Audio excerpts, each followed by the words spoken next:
The head of corporate finance at NAB, John Boyle, has been working with Wellard since its formation, and we're lucky to get him on video here.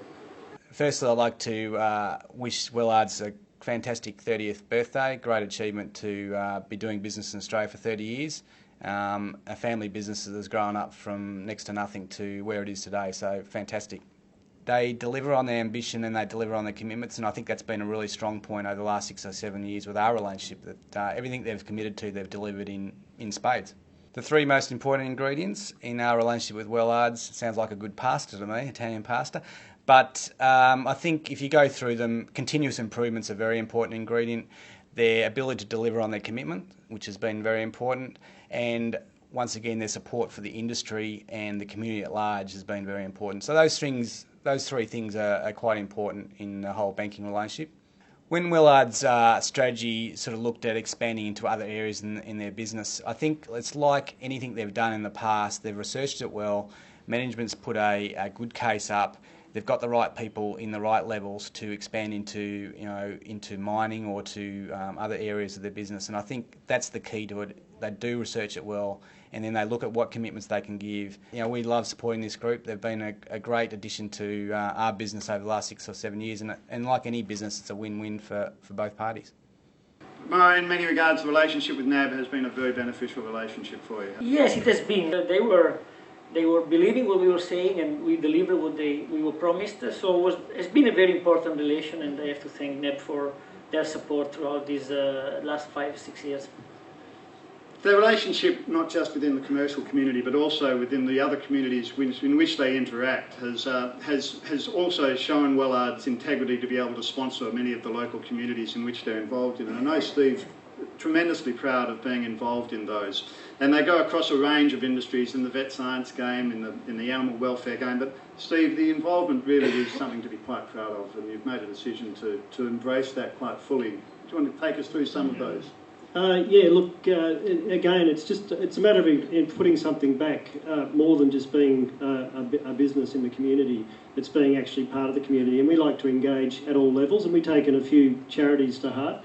The Children's Leukaemia and Cancer Research Foundation, and Jeff and Mari Katic are here tonight. The Royal Flying Doctor Service are our two principal charities.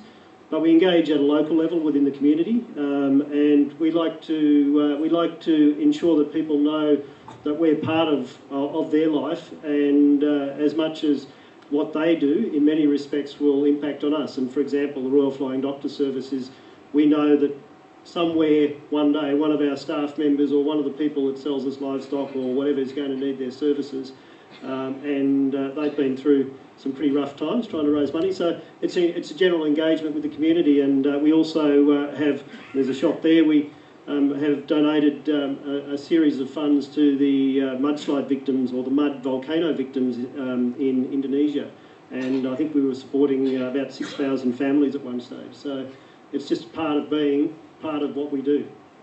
And something Steve wouldn't tell you about, but it's a private company, a family company, a well-run company, $250,000 last year to charities, which how's that?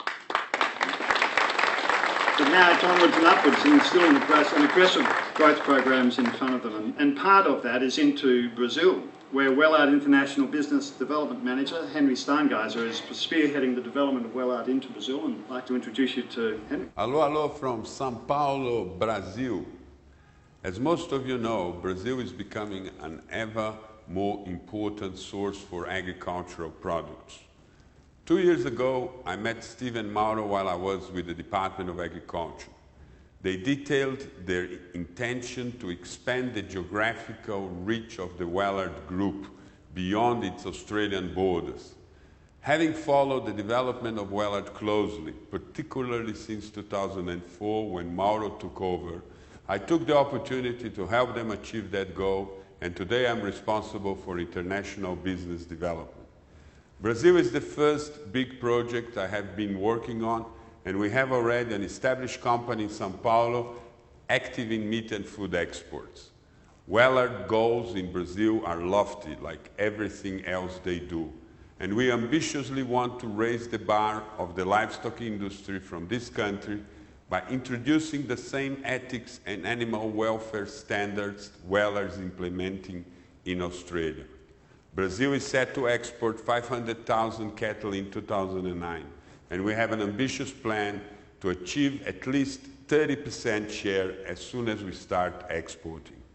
I believe there is a huge opportunity for Wellard in South America, and there is the real potential to replicate our successful Australian model, both in quality and volumes, to ensure the global sustainability of live exports.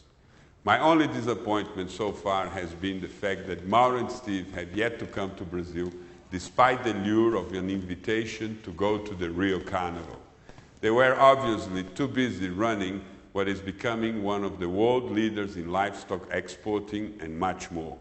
Obrigado e boa noite. What Henry failed to say is that we actually go and see Scott Braithwaite in Indonesia instead of going to Carnival.